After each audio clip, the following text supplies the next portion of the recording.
لله الذي خلق الإنسان وعلمه البيان الصلاة والسلام على حبيب الرحمن سيد الإنس والجان صاحب الجود والإحسان سيدنا ومولانا محمد المبعوث بخير الملل والأديان وعلى آله وأصحابه بدور الإيمان أما بعد فأعوذ بالله من الشيطان الرجيم بسم الله الرحمن الرحيم ما كان محمد أبا أحد من رجالكم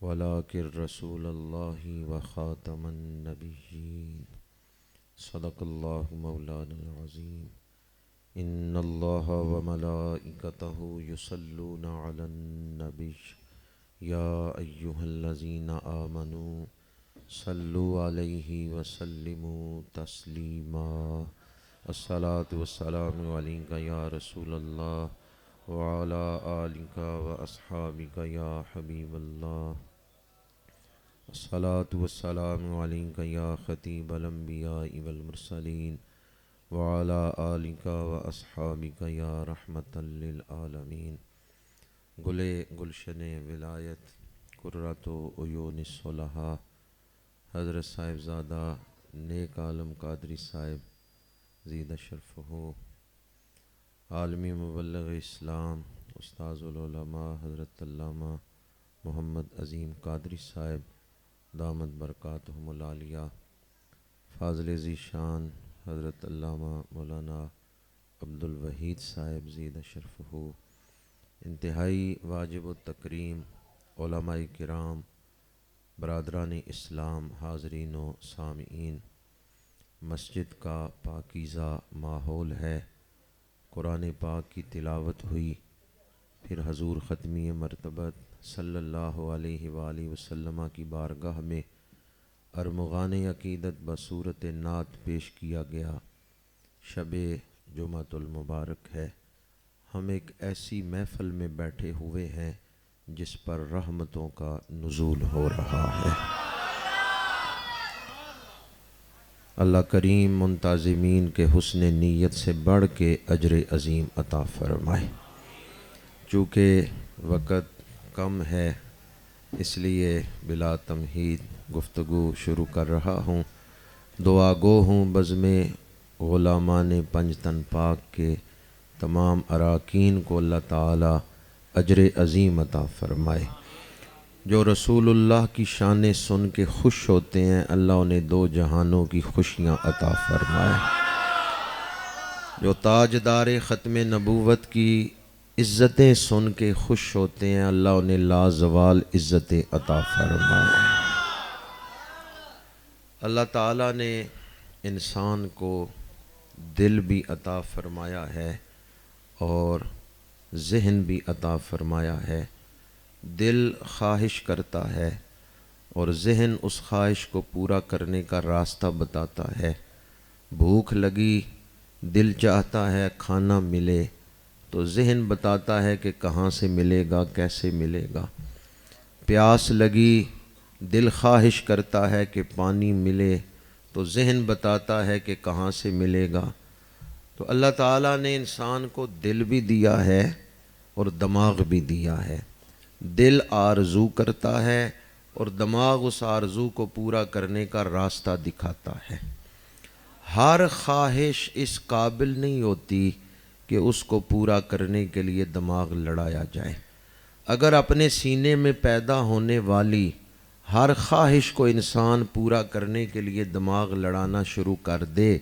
تو پھر وہ انسان نہیں رہ جائے گا وہ ڈنگر بن جائے گا اس لیے کہ کچھ خواہشیں ایسی ہیں جو پیدا تو ہمارے سینے میں ہوتی ہیں لیکن وہ ہمارے لیے نقصان دہ ہیں وہ خواہشیں ہماری دشمن ہیں انسان یہ سمجھتا ہے میرے دل میں خواہش پیدا ہوئی میں پوری کروں گا تسکین ملے گی حالانکہ وہ خواہش پورا کرنا انسان کے لیے نقصان دہ ہوتا ہے اب کون سی خواہش پیدا ہو تو پورا کرنے کے لیے کوشش کرنی ہے کس خواہش سے دل کو بچانا ہے خواہشات کی تہذیب کیسے کرنی ہے، اللہ کریم نے انسانوں کی رہنمائی کے لیے انبیاء کرام کو دنیا میں بھیجا تاکہ وہ انسان کو اس کے مقصد تخلیق کے ساتھ جوڑ دیں۔ جس مقصد کے لیے انسان کو پیدا کیا گیا ہے، انسان کو اس مقصد کے ساتھ جوڑ دیا جائے، کائنات کا راز سمجھا دیا جائے، زندگی کا مقصد بتا دیا جائے اور اس مقصد تک پہنچنے کا راستہ بتا دیا جائے۔ کم و بیش 1.25 لاکھ نبی دنیا میں تشریف لائے۔ پہلے نبی تشریف لاتے رہے، نبوت کا دروازہ کھلا تھا کیونکہ ابھی دین مکمل نہیں ہوا تھا، ابھی انسانی ذہن اس مقام تک نہیں پہنچا تھا کہ دین کی حتمی شکل عطا کر دی جاتی۔ بعد میں آنے والا رسول پہلے رسول کی شریعت سے کچھ چیزیں منسوخ کر دیتا، تو نبوت کا دروازہ اس لیے کھلا تھا کہ ابھی دین مکمل نہیں ہوا تھا۔ دوسری ضرورت یہ تھی کہ رسول جو کتاب دے کے امت کو جاتے، 100 سال کے اندر اندر امت اس کتاب کو ضائع کر دیتی، تحریف کر دیتی۔ نیا نبی آتا، وہ پھر اللہ کا دین پہنچاتا، دین محفوظ نہیں تھا، تحریف ہو جاتی تھی۔ یہ 2 بڑے مقاصد تھے جن کی وجہ سے نبوت کا دروازہ کھلا تھا، نبی آ رہے تھے۔ ایک تو دین مکمل نہیں تھا اور دوسرا کتاب محفوظ نہیں رہتی۔ 12 ربیع الاول کی صبح جب میرے اور آپ کے آقا کریم کی جلوہ گری ہوئی، آمد پاک ہوئی، تو آپ کی آمد سے نبوت کی ساری ضرورتیں پوری ہو گئیں۔ آپ کی آمد سے دین مکمل بھی ہو گیا اور قرآن محفوظ بھی ہو گیا۔ الیوم اکملت لکم دینکم واتممت علیکم نعمتی وردیت لکم الاسلام دینا، دین مکمل ہو گیا۔ انا نحن نزلنا الذکر وانا لہ لحافظون۔ بڑا جلال ہے اس آیت میں، واحد ذات نے اپنے لیے 4 دفعہ جمع کا صیغہ بولا ہے۔ ہم ہیں، ہم نے اس ذکر کو نازل کیا ہے اور ہم اس کی حفاظت کرنے والے ہیں۔ انا نحن نزلنا الذکر وانا لہ لحافظون۔ ہم ہیں، ہم نے اس کتاب کو نازل کیا ہے اور ہم اس کی حفاظت کرنے والے ہیں۔ دین مکمل بھی ہو گیا، دین محفوظ بھی ہو گیا، اب کسی نئے نبی کی ضرورت۔ اس لیے اللہ کریم نے اعلان کیا، ما کان محمد ابا احد من رجالکم ولکن رسول اللہ وخاتم النبیین۔ کیا خبر کتنے تارے کھلے چھپ گئے، پر نہ ڈوبے نہ ڈوبا، پر نہ ڈوبے نہ ڈوبا۔ عقیدہ کیسے بنتا ہے؟ عقیدہ نص سے بنتا ہے، عقیدہ متشابہ آیات سے بھی نہیں بنتا، حالانکہ وہ آیات ہیں قرآن پاک کی۔ نص کسے کہتے ہیں؟ ما سیق الکلام لأجلہ۔ اور پھر آگے نص کی 4 قسمیں، وہ میں تشریح کروں تو گفتگو مشکل ہوگی، وقت بھی ایسا نہیں ہے۔ قرآن پاک میں 100 آیتیں ایسی ہیں جن میں عبارت النص یا اشارت النص یا اقتضاء النص یا دلالت النص سے حضور کی ختم نبوت ثابت ہے، اور 250 احادیث ایسی ہیں جن سے حضور کی ختم نبوت کا مضمون ثابت ہے۔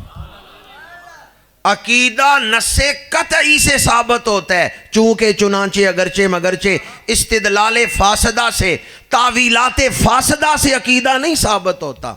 مرزائیت کی ساری عمارت تاویلات فاسدہ پہ کھڑی ہے۔ حدیث ضعیف تو بہت بڑی چیز ہے، ان کے پاس اس موضوع پر کوئی ایسی چیز نہیں ہے جس کو دلیل کی دنیا میں پیش کیا جا سکے۔ مرزائیت کی ساری عمارت جو ہے اس کی بنیاد 2 + 2 = 5۔ سمجھ گیا میں نے کیا کہا ہے؟ آپ کا کیا خیال ہے؟ 2 + 2 = 6۔ 8 فروری گزرا ہے تو شاید قوم بھی بھول گئی ہے۔ 2 + 2 تو اگر کوئی کہے 2 + 2 = 5 تو مان لیں گے۔ میرے پاس مرزے کی ساری کتابیں ہیں، جو اس نے لکھی ہیں نا، مرزے کا سارا لٹریچر جو اس نے خود لکھا ہے وہ میرے پاس موجود ہے۔ کسی کتاب کا حوالہ چاہیے آ جائے، میں آپ کو دکھا دوں گا۔ اگر پچھلی صدی میں عالمی مقابلہ ہوتا کہ دنیا کا سب سے بڑا جھوٹا کون ہے، تو پتہ ہے فرسٹ کون آتا؟ یہ قادیان کا بدبخت اتنا بڑا کذاب ہے، ایک کتاب میں کچھ لکھتا ہے، دوسری کتاب میں کچھ لکھتا ہے۔ حضرت عیسیٰ علیہ السلام کی قبر 4 جگہ پہ اس نے بیان کر دی ہے۔ کہیں کہتا ہے فلسطین میں ہے، کہیں کہتا ہے کشمیر میں ہے، کہیں کہتا ہے شام میں ہے، خود بھی اس کو یاد نہیں کہ پچھلی کتاب میں کیا لکھ کے آیا۔ اتنا بڑا جھوٹا ہے۔ مرزیت کی ساری عمارت تاویلات فاسدہ پہ کھڑی ہے۔ 2 + 2 3، 2 + 2 5، جبکہ ہوتا کیا ہے 2 + 2۔ اگر دلائل ہیں اس عقیدے پہ تو ہم اہل اسلام کے پاس ہیں، اور وہ میں نے آپ کے سامنے بیان کیا ہے۔ 100 کے قریب آیات ایسی ہیں جن میں عبارت الناس، اشارت الناس یا اقتضاء الناس یا دلالت الناس سے یہ مضمون ثابت ہے، اور 250 احادیث ہیں جن سے یہ مضمون ثابت ہے۔ جس دن میرے آقا کریم کا میلاد ہوا، امام حاکم نے المستدرک میں یہ روایت نقل کی ہے، ایک یہودی عالم اور تاجر مدینہ مکہ شریف میں آیا ہوا تھا، اور اس نے نشانیاں دیکھی، آخری نبی کے میلاد کی نشانیاں پوری ہو چکی ہیں۔ اس نے اپنے غلام دوڑائے، پتہ کرو کسی کے گھر بیٹا تو نہیں پیدا ہوا۔ پتہ چلا حضرت عبد المطلب کے ہاں اللہ نے پوتا عطا کیا ہے۔ وہ حضرت عبد المطلب کے دروازے پہ آیا، کہنے لگا اپنے پوتے کی زیارت تو کراؤ۔ حضرت عبد المطلب حضور کو اٹھا کے لے آئے۔ اس نے میرے آقا کریم کا رخ روشن دیکھا۔ یا اللہ، جنہوں نے رخ روشن پہ سبحان اللہ کہا انہیں حضور کا دیدار عطا فرما۔ اس نے کہا عبد المطلب ذرا ان کی پشت دکھاؤ۔ آپ نے پشت سے کپڑا ہٹایا، جو ہی اس نے پشت مبارک دیکھی بے ہوش ہو کے زمین پہ گر پڑا۔ حضرت عبد المطلب نے اٹھایا، پانی چھڑکا، پانی پلایا۔ جب اسے ہوش آیا فرمایا تیرا بھی عجب معاملہ ہے، لوگ نومولود بچوں کا صرف چہرہ دیکھتے ہیں، تو نے کہا پشت دکھاؤ۔ پھر عجب تر معاملہ ہے، پشت دیکھتے ہی تو بے ہوش ہو گیا۔ اس نے کہا عبد المطلب یہ کوئی عام بچہ نہیں، یہ اللہ کا آخری نبی ہے جو آپ کے خاندان میں آیا ہے۔ حضرت عبد المطلب بھی نشانیاں جانتے تھے اور خواب پہلے دیکھ چکے تھے، وہ بھی جانتے تھے مولود مسعود شان والے ہیں، لیکن اس یہودی کا مبلغ علم جاننا چاہتے تھے۔ فرمایا تیرے پاس اس کی کیا دلیل ہے؟ اس نے کہا میں اسی لیے پشت دیکھ کے بے ہوش ہوا ہوں، ہمیں علماء نے بتایا تھا آخری نبی کے 2 کاندھوں کے درمیان مہر نبوت ہوگی۔ شمائل ترمذی میں امام محمد بن عیسیٰ ترمذی نے یہ حدیث نقل کی ہے، ان علی بن ابی طالب قال بین کتفیہ خاتم النبوت وہو خاتم النبیین۔ مولا علی شیر خدا فرماتے ہیں یہ جو مہر نبوت ہے یہ صرف نبوت کی دلیل نہیں ہے، یہ ختم نبوت کی دلیل ہے۔ کیا خبر کتنے تارے کھلے چھپ گئے پر نہ ڈوبے نہ ڈوبا۔ حضرت سلمان فارسی یورپ سے آئے تھے مدینہ منورہ رسول اللہ کی زیارت اور ایمان قبول کرنے کے لیے، اٹلی سے آئے تھے۔ اٹلی جو ہے وہ روم سے آئے تھے، روم اٹلی میں ہے، 2000 سال پرانا کلیسا بھی آج تک روم میں موجود ہے، کیسر روم کا دربار بھی پرانا جو ہے وہ موجود ہے۔ حضرت سلمان فارسی 3 نشانیاں سن کے آئے تھے، تفصیل سے وہ روایت نہیں بیان کر رہا، آپ نے سنی ہوگی۔ آپ کو بھی بشپ نے یہی بتایا تھا آخری نبی اپنی ذات پر صدقہ استعمال نہیں کرتے ہیں، تحفہ قبول کرتے ہیں، اور 2 کاندھوں کے درمیان مہر نبوت۔ انہوں نے بھی جب مہر نبوت دیکھی ہے کلمہ پڑھ لیا ہے۔ میرے آقا کریم آخری نبی بن کے تشریف لائے۔ مسلم شریف میں حدیث پاک ہے فضلت علی الانبیاء بست، اللہ نے 6 چیزوں میں مجھے نبیوں پر خاص فضیلت عطا فرمائی ہے۔ اعطیت بجوامع الکلم، تھوڑے لفظوں میں زیادہ مضمون بیان کرنے کا ملکہ اللہ نے مجھے عطا کیا ہے، جوامع الکلم عطا فرمائے۔ وَنُصِرْتُ بِالرُّعْبِ، اور اللہ نے مجھے رعب عطا فرمایا ہے۔ وَأُحِلَّتْ لِيَ الْغَنَائِمُ، میرے لیے مال غنیمت حلال کیا گیا ہے۔ وَجُعِلَتْ لِيَ الْأَرْضُ مَسْجِدًا وَطُہُورًا، اور اللہ نے میرے لیے ساری زمین کو پاک بنا دیا اور آگے پاک کرنے والی بنا دیا ہے۔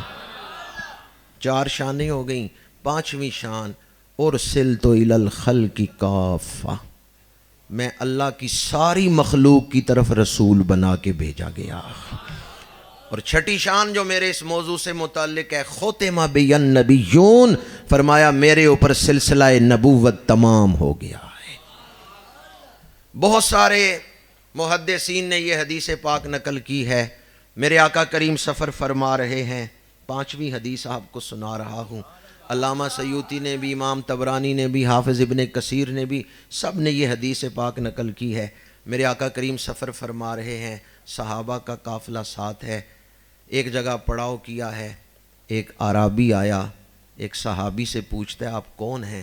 انہوں نے کہا ہم اپنے رسول کے ساتھ سفر کر رہے ہیں، جنگ پہ جا رہے ہیں۔ اس نے کہا تم میں کوئی اللہ کا رسول بھی ہے؟ صحابی ہاتھ پکڑ کے اس اعرابی کو حضور کی بارگاہ میں لے آئے۔ جو ہی اس نے رخ والضحیٰ دیکھا، ایک کمزور جملہ بولا۔ حضرت فاروق اعظم وہاں موجود تھے، تلوار نکالی، یا رسول اللہ اجازت دیں تو میں اس گستاخ کا سر قلم کر دوں۔ میرے آقا کریم نے فرمایا عمر تلوار نیام میں کر لو، نبی حلم والا ہوتا ہے۔ حضور کی عزت ہے، جسے چاہیں معاف کریں، جسے چاہیں شرعی سزا دیں۔ آپ کو اختیار تھا، لیکن امت کو معاف کرنے کا اختیار نہیں۔ آپ نے اس اعرابی سے فرمایا مجھے نبی ماننے میں کون سی چیز تجھے روکتی ہے؟ مانے کون سی چیز ہے؟ اس نے تھیلے سے مردہ گو نکالی، وہ ایک گو شکار کر کے لایا تھا، مردہ گو زمین پہ پھینکی اور کہنے لگا اگر یہ مردہ گو زندہ ہو جائے میں مانوں گا آپ اللہ کے نبی ہیں۔ میرے آقا کریم نے اس مردہ گو کی طرف نگاہ فرمائی ہے، گوہ نے زمین سے سر اٹھا لیا ہے، جس طرف اٹھ گئی دم میں دم آ گیا، اس نگاہ عنایت پہ آپ نے فرمایا کچھ نہیں، بس نگاہ فرمائی ہے، مردہ گوہ نے زمین سے سر اٹھا لیا ہے، جس طرف اٹھ گئی دم میں دم آ گیا۔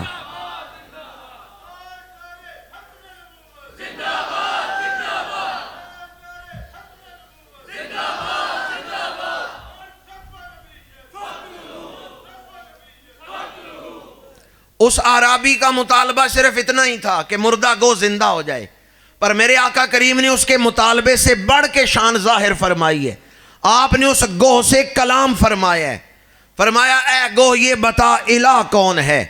اس نے کہا جس کا عرش آسمانوں میں، جس کی رحمت جنت میں، جس کا غضب دوزخ میں، اور جس کی قدرت کی نشانیاں کائنات میں پھیلی ہوئی ہیں، وہ عبادت کے لائق ہے۔ پھر آپ نے فرمایا من انا یا دبو، اے گوہ یہ بتا میں کون ہوں؟ من انا یا دبو، اے گوہ یہ بتا میں کون ہوں؟ اس گوہ نے فصیح عربی زبان میں جواب دیا انت رسول رب العالمین و خاتم النبیین، آپ آپ رب العالمین کے رسول ہیں اور ختم نبوت کا تاج پہن کے تشریف لائے۔ اے گوہ تیری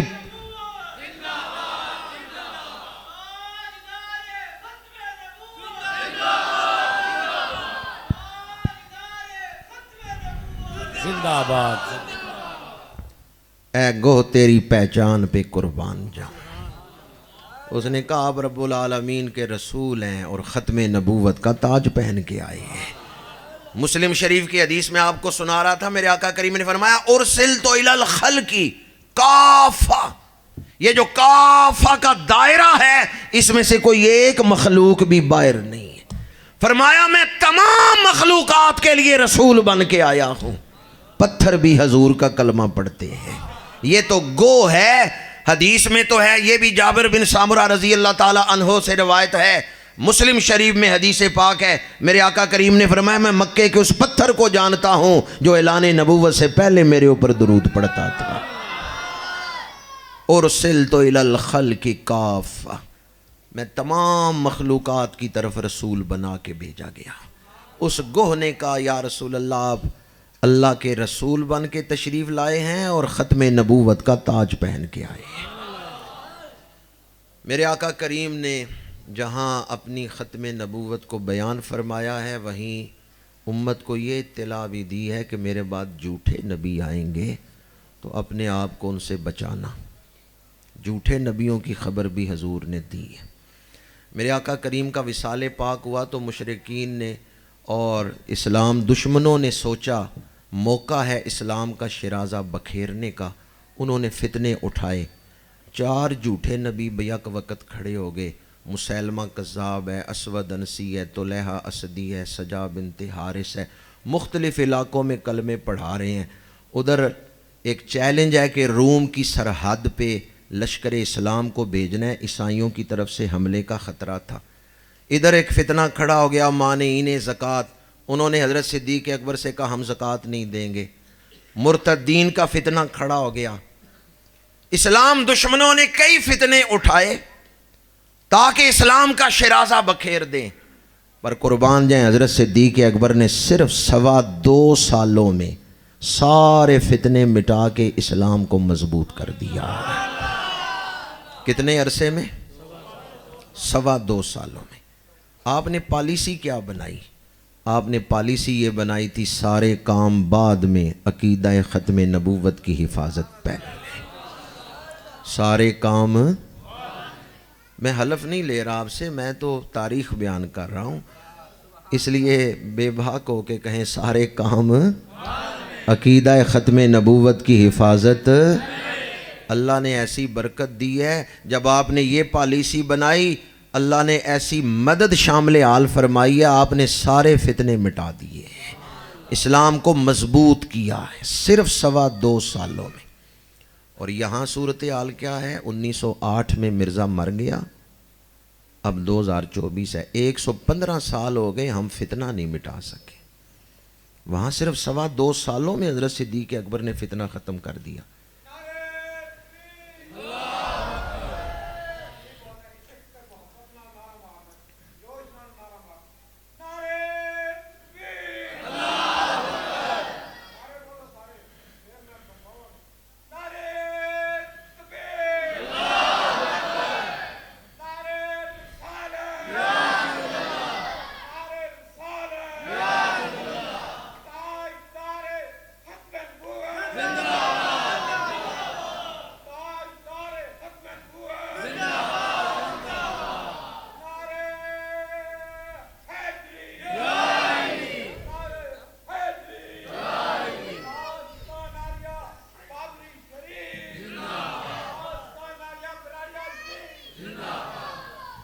اٹھارہ 1884 میں قصور کے بزرگ مناظر اسلام علامہ غلام دستگیر قصوری، انہوں نے سب سے پہلے مرزے کو بے نقاب کیا، اس کے بارے میں کتاب لکھی. پسرور کے شیخ الحدیث فضل احمد صاحب انہوں نے کتاب لکھی. پھر اعلیٰ حضرت تاجدار بریلی انہوں نے کتابیں لکھی. اور پھر تاجدار گولڑا اعلیٰ حضرت پیر سید میر علی شاہ صاحب گولڑوی رحمۃ اللہ تعالیٰ علیہ، انہوں نے مرزے کے حوالے سے کتابیں لکھی اور ہر محاذ پر عقیدہ ختم نبوت کی حفاظت فرمائی. رسول اللہ کی امت کو اس مکار کے جال سے بچایا. 25 اگست 1900 کو بادشاہی مسجد لاہور میں مرزے نے خود دعوت دی تھی کہ آپ میرے سامنے آئیں اور عربی زبان میں تفسیر لکھنے کا مقابلہ کرتے ہیں. تاجدار گولڑا نے کہا کسی بہانے یہ بدبخت میرے سامنے تو آئے. 25 اگست کو رسول اللہ کے شعر وہاں پہنچ گئے.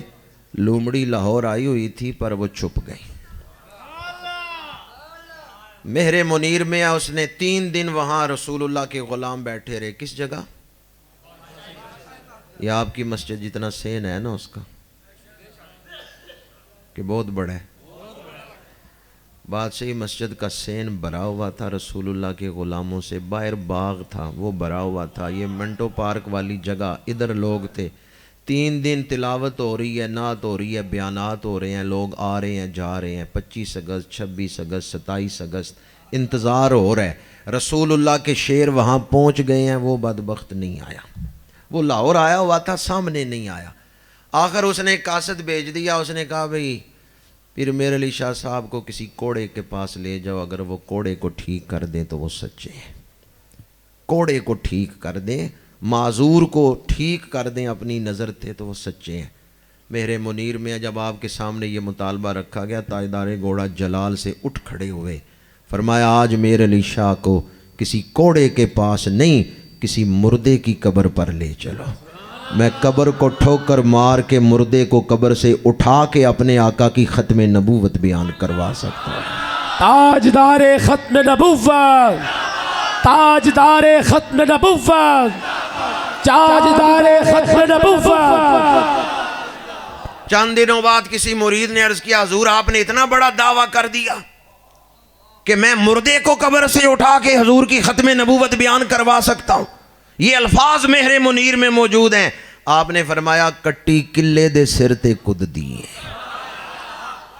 میں نے کب دعویٰ کیا تھا؟ مجھ سے تو سائیوں نے دعویٰ کروایا تھا۔ میر علی شاہ کل ڈرنا نہیں، تو جو کہے گا وہ ہو جائے گا۔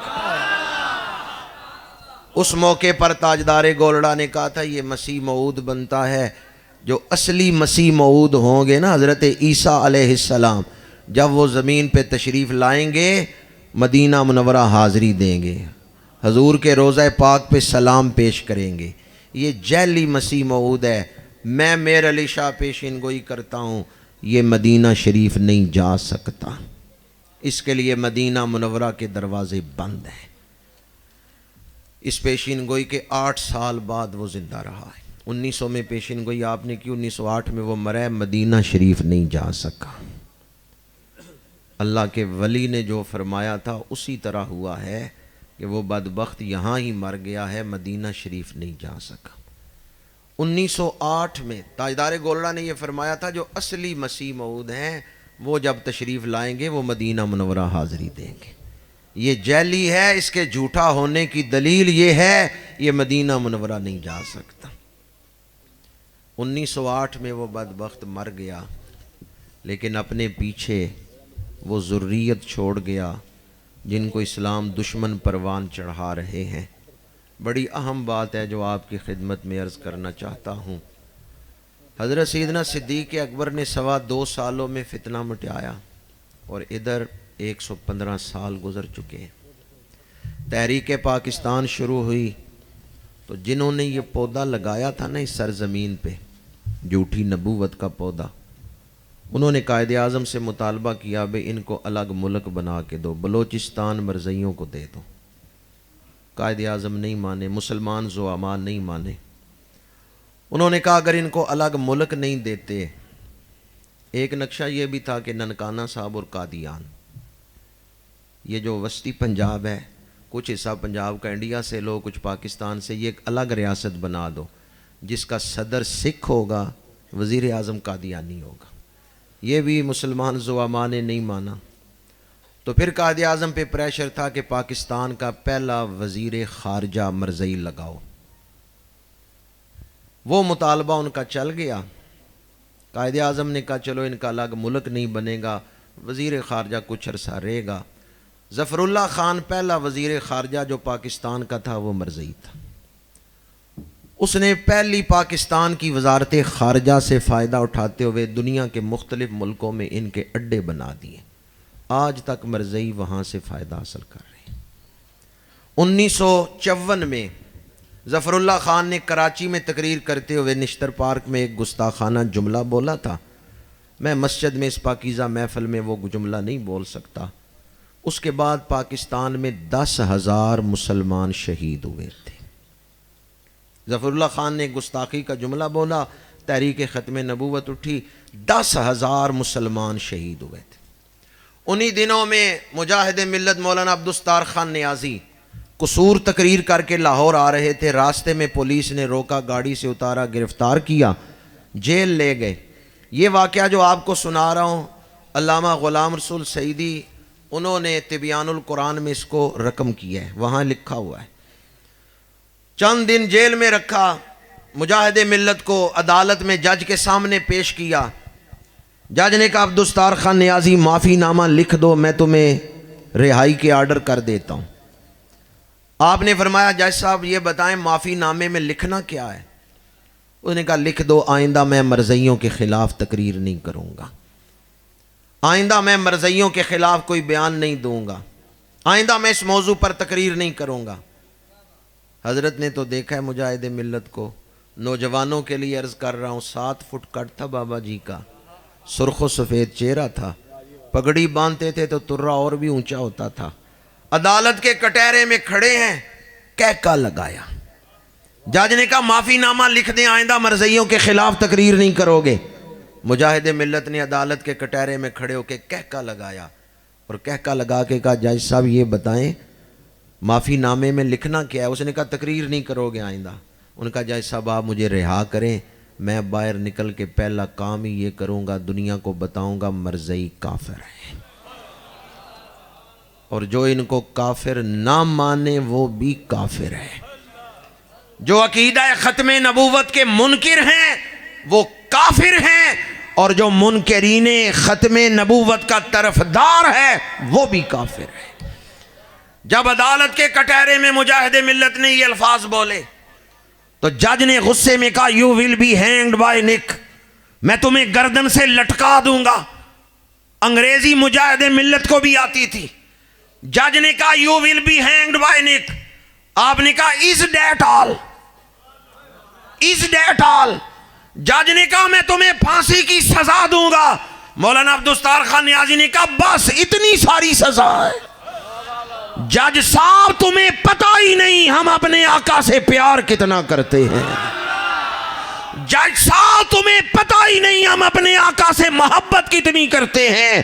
یہ تو ایک جان ہے، اگر میرے پاس 1,00,000 زندگیاں ہوں میں ایک ایک کر کے ساری رسول اللہ کے نالین پہ نثار کر دوں گا۔ تاجدار ختم نبوت، تاجدار ختم نبوت، تاجدار ختم نبوت، تاجدار ختم نبوت۔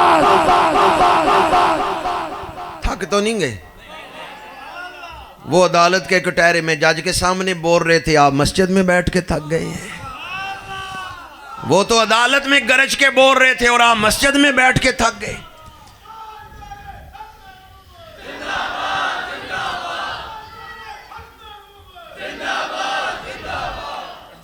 اے درداں دے قصے تے مرداں دے حصے، ذرا وقت دے سو سنے ساں کے ناسے۔ مجاہد ملت نے عدالت کے کٹہرے میں کھڑے ہو کے کہا میرا تعلق اس جماعت سے ہے جس کے پیشوا نے لکھا ہے کروں تیرے نام پہ جاں فدا، نہ بس ایک جاں دو جہاں فدا، دو جہاں سے بھی نہیں جی بھرا، کروں کیا کروڑوں جہاں نہیں۔ کہا جج صاحب آپ سزائے موت کے آرڈر کر دیں، میں خوشی خوشی تختہ دار پہ جھولوں گا، پر میں ایمان کا سودا نہیں کر سکتا۔ ایمان کا سودا، مرزائی کل بھی کافر تھے، منکرین ختم نبوت آج بھی، منکرین ختم نبوت آج بھی، اور ان کافروں کے طرفدار بھی۔ جج نے آرڈر کر دیا سزائے موت کا، ہاتھ کڑیاں لگائے گئیں، آپ کو جیل میں لایا گیا تو سزائے موت کے آرڈر تھے ساتھ، لیکن چند دنوں بعد ہی اسی جج نے پھر آزادی کے رہائی کے آرڈر کر دیے۔ 54 کا یہ واقعہ ہے۔ 74 تک 20 سال مسلسل قربانیوں کا سلسلہ جاری رہا۔ 73 میں آئین بنا، آئین وفاق کو جوڑتا ہے اور آئین کی روشنی میں قانون بنتا ہے۔ 73 کو پاکستان کا آئین بنا، آئین میں تھا کہ پاکستان کا وزیر اعظم ہمیشہ مسلمان ہوگا، کوئی غیر مسلم پاکستان کا وزیر اعظم نہیں بن سکتا۔ مولانا شاہ احمد نورانی نے سوال اٹھایا کہ مجھے یہ بتائیں مسلمان کسے کہتے ہیں؟ پھر اس پر مختلف سیشن ہوئے، مسلمان کی تعریف لکھی گئی، مرزائیوں کو پورا موقع دیا گیا کہ وہ اس سیشن میں آ کے اپنے آپ کو مسلمان ثابت کریں۔ مرزا ناصر وہاں آتا رہا ہے لیکن وہ اپنے آپ کو مسلمان ثابت نہیں کر سکے۔ آخر 7 ستمبر 1974 کو پاکستان کے آئین میں یہ بات لکھی گئی ہے کہ مسلمان وہ ہے قرآن اور حدیث کی روشنی میں، مسلمان وہ ہے جو حضور کو اللہ کا آخری نبی مانتا ہے، اور جو اس کا منکر ہے وہ مسلمان نہیں ہے۔ یہ قانون کب پاس ہوا؟ یہ آئین پاس ہوا۔ اور یاد رکھیں آئین کی روشنی میں قانون بنتا ہے، جب تک قانون نہ بنے آئین کا اتنا فائدہ نہیں ہوتا۔ 10 سال مرزائیوں نے قانون نہیں بننے دیا۔ 1984 میں اس آئین کی روشنی میں قانون بنے امتناع قادیانیت آرڈیننس، یہ 1984 میں بنا ہے۔ یہ 298 بی 298 سی یہ قانون ہے پاکستان کا. اس میں ہے کہ مرزئی 2 نمبری نہیں کر سکتے. اسلام بڑا فراغ تعلیمات والا اور وسعت قلبی کی تعلیمات والا دین ہے، لیکن اسلام 2 نمبری کی اجازت نہیں دیتا کہ نام اسلام کا لو، مسجد کو استعمال کرو، قرآن کو استعمال کرو اور تعلیمات کافروں کی پھیلاؤ. یہ ظلم ہے یا نہیں ہے؟ وہ بندہ کفر پھیلائے اور سامنے قرآن رکھے، ظالم ہے یا نہیں ہے؟ اس 2 نمبری کی اجازت ہونی چاہیے. سمجھ رہے ہیں میری بات؟ نام اسلام کا لیں، استعمال مسجد کو کریں، استعمال قرآن کو کریں اور پھیلائیں کفر. اس 2 نمبری کے خلاف 1984 میں 298 بی 298 سی یہ قانون بنا. مرزئی بڑی عید کے موقع پہ قربانی نہیں دے سکتے، قربانی شعار اسلام ہے. مرزئی مسجد نہیں بنا سکتے اور شعار اسلام وہ استعمال نہیں کر سکتے، چونکہ وہ 2 نمبری کرتے ہیں، نام اسلام کا اور اسلامی تعلیمات کا اور اسلامی شناخت کا لیتے ہیں اور پھیلاتے کفر کو ہیں. جب یہ قانون بنا تو انہوں نے پھر UN میں درخواست دی، پہلے پاکستان کی سپریم کورٹ میں. اور یہ بات بھی یاد رکھیں، ابھی جو نیا مسئلہ چلا ہے بعض لوگ پریشان ہو گئے، بھی جج نے کہہ دیا ہے کہ فلاں دفعہ کو ختم کرو. سپریم کورٹ کو کوئی اختیار ہی نہیں کہ وہ آئین کو بدل سکے. سپریم کورٹ جو ہے وہ قانون کی تشریح کر سکتی ہے کہ یہ قانون آئین کے مطابق ہے یا نہیں. سپریم کورٹ کو یہ اختیار نہیں ہے کہ وہ پاکستان کا آئین ہی بدل دے، کوئی جج بیٹھ کے کہ یہ شک ختم کر دو. یہ سپریم کورٹ کے پاس اختیار ہی نہیں ہے. سپریم کورٹ کے پاس درخواست گئی کہ 1984 میں یہ جو قانون بنا ہے نا، امتناع قادیانیت آرڈیننس، یہ غلط بنا ہے، مرزئیوں کو انسانی حقوق ملنے چاہیے. 5 رکنی کمیٹی بنی، چیف جسٹس افضل زلہ صاحب سربراہ تھے. اس 5 رکنی کمیٹی نے لکھا مرزئیوں کو پاکستان میں تبلیغ کی اجازت نہیں دی جا سکتی. چیف جسٹس افضل زلہ صاحب کی سربراہی میں جو 5 رکنی کمیٹی تھی، اس نے لکھا کہ مرزئیوں کو تبلیغ کی اجازت دینے کا مطلب یہ ہے کہ ہم پاکستان میں سلمان رشدی تیار کر رہے ہیں. جانتے ہیں نا سلمان رشدی بدبخت کو؟ پاکستان میں سپریم کورٹ کے 5 ججوں نے بیٹھ کے یہ فیصلہ لکھا تھا کہ مرزئیوں کی تبلیغ گستاخ رسول تیار کرتی ہے. مرزئیوں کی تبلیغ اسلام سے بغاوت ہے، رسول اللہ سے دشمنی ہے، یہ رسول اللہ کے گستاخ تیار کرتی ہے. جج صاحب آج آپ نے جو فیصلہ دیا ہے، ذرا پہلے جو سپریم کورٹ کے چیف جسٹس تھے ان کا فیصلہ بھی پڑھ لیتے. آپ کی تو 2 رکنی کمیٹی تھی، وہاں 5 رکنی کمیٹی تھی. جس 5 رکنی کمیٹی نے یہ فیصلہ لکھا تھا کہ مرزئیوں کو تبلیغ کی اجازت دینے کا مطلب یہ ہے کہ ہم سلمان رشدی تیار کرنے کی اجازت دے رہے ہیں. 1974 میں آئین بنا، 1984 میں قانون بنا، لیکن 2024 آ گیا، آج تک قانون صحیح طرح نافذ نہیں ہو سکا. بات چلی تھی کہ 2.25 سالوں میں حضرت صدیق اکبر نے فتنہ مٹایا، ہم 115 سالوں میں نہیں مٹا سکے. مرزئیوں کو پتہ ہے پاکستان میں ان کے بارے میں کیا قانون ہے، ہمیں نہیں پتا کہ ان کے بارے میں کیا قانون ہے. گزشتہ سال فیصل آباد وہاں ڈی پی او کے پاس کچھ لوگ بڑی عید کے موقع پر چلے گئے کہ مرزئی قربانی کرتے ہیں، قانون میں اجازت نہیں، قانون نافذ ہونا چاہیے، انہیں روکو. ڈی پی او نے پہلے تو بات ہی نہیں سنی، اس نے کہا بھئی کس طرح روک سکتے ہیں، انسانی حقوق ہیں، تم اختلافات کی باتیں کرتے ہو. ایک مولانا صاحب کھڑے ہوئے، انہوں نے کہا رسول اللہ کی شفاعت چل کے تیرے دروازے پہ آ گئی ہے، تو ٹال رہے. اس کی آنکھوں میں آنسو آ گئے. اس نے کہا جب تک میں یہاں ہوں کوئی مرزئی بڑی عید پر قربانی نہیں دے گا. کون دیتا ہے؟ انہوں نے بلا لیے، نام دیے، اس نے بلا لیے مرزئی بابے. انہوں نے کہا میں نے سنا ہے تم شعار اسلامی استعمال کرتے ہو. انہوں نے کہا جی نہیں، قربانی نہیں دیتے، ویسے عید کا دن ہے تو گوشت کھاتے ہیں. اس نے کہا عید سے پہلے گوشت کھا لو، عید کے 3 دن تمہارے گھر گوشت نہیں پکنا چاہیے. تم شعار اسلامی استعمال کرتے ہو. وہ بابے گھر آئے، جوانوں کو آ کے بتایا بھی 3 دن عید کے دال یا سبزی کھانی ہے، ڈی پی او نے اعلان کر دیا، اس نے کہا اگر تمہارے گھر گوشت پکا ہوا سمجھوں گا تم نے قربانی کا شعار استعمال کیا ہے۔ 1-2 جوان کھڑے اور انہوں نے کہا ابا جی یہ جڑا دنیا چینیاں جتیاں پواندا ہے پیا قیامت والے دن کی کرے گا؟ ہمیں پتہ نہیں ہے پاکستان میں قانون کیا ہے۔ میں ممبر پہ بیٹھ کے مسجد میں جلسے میں تقریر کر رہا ہوں تو میں نے اب تک بڑی احتیاط کی ہے کہ جو قانون بنا ہوا ہے نا میں اس کی تشریح کر رہا ہوں۔ میں یہ کہتا ہوں جو 1974 میں آئین بنا، 1984 میں قانون بنا، اس کو ہی نافذ کر دو۔ جو پاکستان کے قانون کی کتابوں میں تم نے قانون لکھا ہوا ہے اس کو معاشرے میں نافذ کر دو۔ اس قانون کے اندر ہے کہ مرزائیوں کو تبلیغ کی اجازت نہیں۔ آخری بات کر رہا ہوں، ابھی کچھ لوگوں نے حلف اٹھایا قومی اسمبلی میں، سینٹ میں، آپ نے شاید حلف سنا ہو۔ پتہ ہے یہ کس چیز کا حلف اٹھاتے ہیں؟ یہ حلف اٹھاتے ہیں ہم آئین کی حفاظت کریں گے۔ کس کی؟ حلف میں اور کئی چیزیں بھی ہیں، خاتم النبیین کا لفظ بھی آتا ہے حلف میں، اور ساتھ میں یہ کہتے ہیں ہم آئین کی حفاظت کریں گے۔ قومی اسمبلی کے ممبران کا آپ حلف نامہ پڑھ کے دیکھیں، اس میں یہ کہتے ہیں ہم آئین کی حفاظت کریں گے۔ تو آئین میں تو ہے کہ مرزائی کافر ہیں، اور اس کی روشنی میں قانون بنا ہوا ہے کہ مرزائیوں کو تبلیغ کی اجازت نہیں۔ اب میں ان سے پوچھتا ہوں کیا تمہیں پتہ نہیں ہے کہ مرزائی پاکستان کے آئین کو مانتے ہی نہیں؟ حضرت امریکہ رہ کے آئے ہیں، آپ میں سے کئی لوگ یورپ کے ملکوں میں رہ کے آئے ہوں گے۔ کبھی ایسا ہو سکتا ہے کہ بندہ کسی ملک کی نیشنلٹی لے لے اور ساتھ یہ بھی کہ میں اس ملک کا قانون ہی نہیں مانتا، میں اس ملک کا آئین ہی نہیں مانتا۔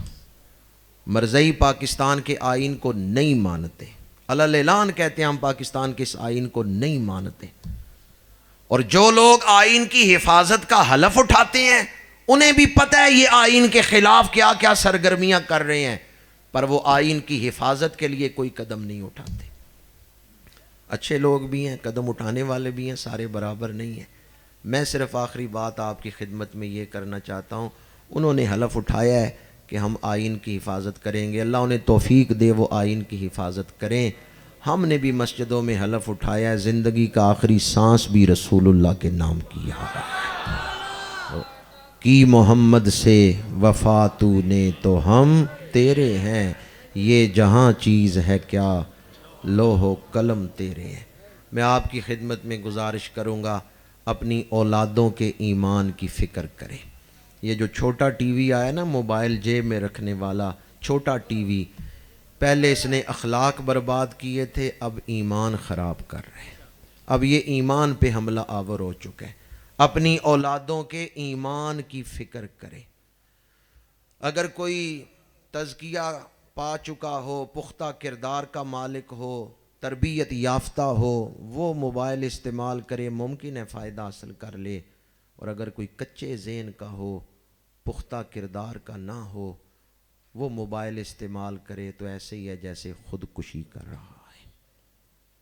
آج اس موبائل نے کتنے گھر اجاڑ دیے ہیں، اخلاقی اعتبار سے بھی اور ایمان پر بھی یہ حملہ آور ہے۔ یہ وقت ہے اپنی اولادوں کی دینی تربیت کا۔